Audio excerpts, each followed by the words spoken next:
was August 2nd, 1978. Authorities confirmed chemical waste from a nearby dump called Love Canal had contaminated a residential area in Niagara Falls, New York. Do you know what it's like to lose a child, do you? Because I can tell you exactly what it's like to lose a child. Well, it's terrible. And when it's due to chemicals, it's even worse. Much worse. So it's about time you people woke up and stopped fooling around here and do something. Do something decent. On that same day, a 7-year-old boy who lived near the area was being treated at a hospital for kidney disease. His name was John Kenny, and 2 months later, he was dead. Did he die from chemical poisoning from the toxic waste buried in Love Canal? Some medical experts say yes, others say no. The story we tell is the one of John Kenny's mother, Luella Kenny, and her search for the answer to John's death. Both she and her husband have scientific research backgrounds. Their quest began quietly and ended emotionally. These are tremendously high concentrations of such a toxic chemical. What about the fact that this family's house is right on the banks of that stream? It's frightening that they would be so close to such a reservoir of toxic chemical, of highly toxic chemical. I'm not aware of all dioxin levels everywhere, but usually the normal situation is that you have to use all sorts of analytical expertise to even find traces of dioxin. And I'm talking parts per trillion and less. When you mention parts per billion, I find it staggering. That's high. It was highly significant that dioxin was found in the stream. Dr. Janet Sherman, an advisor to the Federal Environmental Protection Agency. These chemicals are extremely toxic. The fact that it was found at all is significant. A chemist and a physician, Dr. Sherman has testified in hundreds of cases across the country involving chemically induced injuries. She analyzed John Kenny's medical records, including his autopsy report and tissue sample findings. I believe that there is a chain of circumstances linking the chemicals that have been identified in the Love Canal area with illnesses not only in John but of other residents of the area. Hey guys, it's Comrade Lavender here, and today I'm back with another anti-capitalism true crime deep dive history video. Today I want to do the Pure Evil files, the Pure Evil, the Love Canal, environmental cancer cluster disaster files, capitalism, true crime, pollution, toxic landfill waste dump, etc. So let's get started in this YouTube video topic. But before we get started, all my other YouTube videos I've made on environmental disasters and true crime cases that are related to this topic right now will be on the screen right now. If you have to check my other videos about other environmental disasters that affected working class communities out, they'll be on the screen right now. So let's get started in this YouTube video topic. Love Canal is one of the most appalling environmental tragedies in American history. Along with other environmental disasters in the United States, we examine the activism of residents of Love Canal, New York, in response to the 1976 discovery of 21,000 tons of buried toxic chemical waste in their community. It is a cruel irony that Love Canal was originally meant to be a dream community. That vision belonged to a man for whom the 3-block tract of land in the eastern edge of Niagara Falls, New York, was named William T. Love. Love felt that by digging a short canal between the upper and lower Niagara rivers, power could be generated cheaply to fuel the industry and economy and homes of his would-be model city.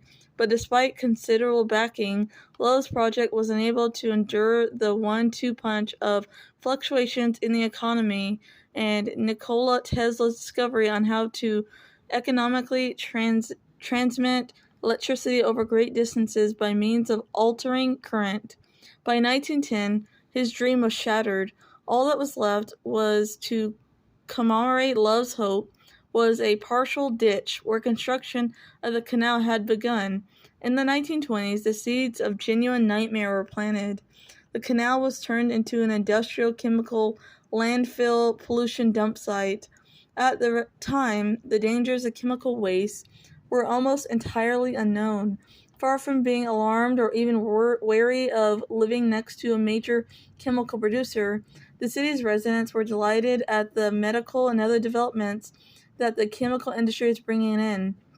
Many people bought houses in this area, they planted gardens, but they were wondering why nothing was growing, or if there was something growing, why only one thing was growing, but nothing was really growing in their garden to be able to eat anything in the garden because nothing was growing. No one thought that the same companies would engage in any potentially dangerous activities. The Love Canal was lined with clay, covered in dirt, to supposedly seal it, and Hooker's chemical experts declared it safe. Only the occasional scientist would recognize the dangers of chemical waste. In the 1940s, a Dr. Robert Mobbs had explored the link between insecticides and cancer. He would later strongly denounce Hooker Chemical as not just careless, but also fully aware of the potential biohazard in its dumping ground. In 1953, the Hooker Chemical Company, then the owners and operators of the property, covered the canal with earth and sold it to the city for $1.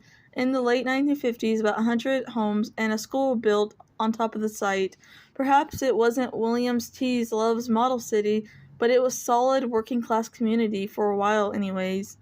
On the first day of August 1978, the lead paragraph of front-page story in New York Times read, Niagara Falls, New York. 25 years after the Hooker Chemical Company stopped using the Love Canal here as an industrial dump, 82 different compounds, 11 of them suspected human carcinogens, have been percolating upwards through the soil, their drum containers rotting and corroding and leaching out their contents into backyards and basements of 100 homes and even a public school built on the banks of the canal.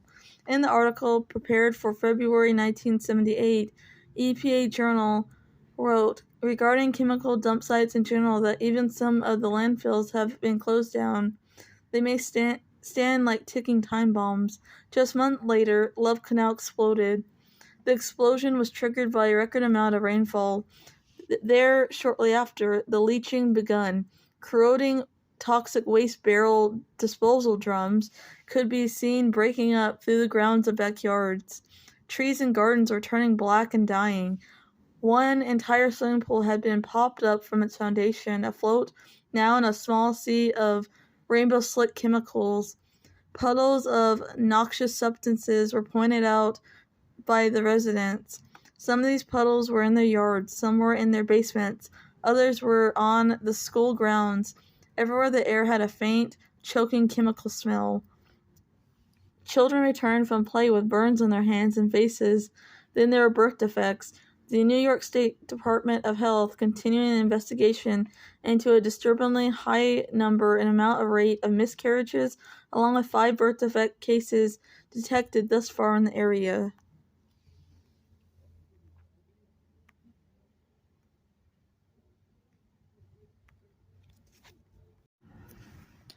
A large percentage of people in Love Canal are also being closely observed because of the detected high white blood cell counts, a possible precursor of leukemia, the cancer. Lawsuits were quickly to arrive, and Hooker Chemical found itself being sued for more than $11 billion. The corporation denied its involvement through a series, even when faced by the Federal Justice Department in 1979 and New York State in 1989. When the citizens of Love Canal were finally evacuated from their homes and neighborhood, pregnant women and infants were deliberately among the first to be taken out due to the side effects of all these toxic chemicals that they had on them. We know they put chemicals into the canal and filled it over, said one woman, a longtime resident of the canal area, but we had no idea what chemicals would invade our homes. We're worried sick about our grandchildren and our children. 2 of this victim of capitalism's 4 grandchildren have birth defects. The children were born and raised in Love Canal community. A granddaughter was born deaf with a cleft palate, an extra row of teeth, a slight learning disorders. A grandson was born with an eye defect.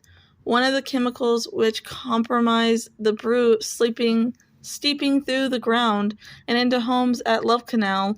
One of the most prevalent is benzene, a known human carcinogen, and one detected in high concentrations, but the residents characterize things more simply. "I've got this slop everywhere," said a man who lives at Love Canal. His daughter also suffers from congenital defects. On August 7th, New York Governor Hugh Carey announced the residents of the canal the state government would purchase the homes affected by the chemicals. On the same day, President Carter approved emergency financial aid for the Love Canal, the first emergency funds ever to be approved for something other than a natural disaster. And the U.S. Senate approved a sense of Congress amendment saying that federal aid should be forthcoming to relieve the serious environmental disaster which occurred. By month's end, 98 families had already been evacuated, another 46 found temporary housing. Soon after, all families would be gone from the most contaminated areas. A total of 221 families have moved or agreed to be moved. State figures show more than 200 purchase offers for homes that have been made, totaling nearly $7 million. 40 years after Love Canal, a mother's legacy of love. Dozens of groups visit every year eager to tour the site of one of America's worst chemical catastrophes. Luda Kinney and her husband purchased a home at the corner of 96th Street and Greenwald. "We had an acre of land in the city. We had a very nice house, and we thought it was a very nice place in the neighborhood. I had 3 young boys. They all would play there. It was just great." Kinney gave birth to her youngest son, John Allen, after moving into the neighborhood. "He was my baby. He had a dark black curly hair and just bounced around. He was a sweet little boy, a very considerate little boy," she recalled, speaking to News 4 from her Grand Island home. John got sick in the summer of 1978 and never recovered. He was diagnosed with the disease on July 1st, 1978, and it just turned into an absolute disaster. He would go into remission when he was in the hospital, but when he was brought back home, where the toxic waste was, he would play in the backyard and have another relapse and have to keep being taken back to the hospital over and over and over again. People kept saying it's related to all those chemicals, and I said, "No, we're a block and a half away." Within 3 months, he passed away and died. Doctors blamed a form of kidney disease. They never definitely linked it to the Love Canal chemicals.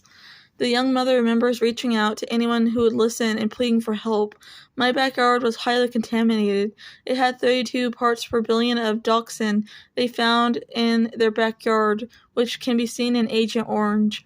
I called the State Department and Health once, and they said, 'Well, Miss Kennedy, it's most likely that your son died from the chemicals,' but they never said that again. Somebody made a mistake," she explained. "A mistake perhaps, or someone simply telling the truth to a grieving mother." Less than a year later, the Kennys joined hundreds of other families and moved into motels. She decided to turn her heartache into a legacy of love. She has spent the past 32 years helping administer the Love Canal Medical Fund. More than 1,000 people have joined 18 new civil lawsuits connected to Love Canal. The plaintiffs say the dangerous chemicals ruined their health and their lives and impacted their mental health. Their lawyer from New York City declined to comment for our story. He did not allow any of his clients to do interviews until the cases are resolved in court.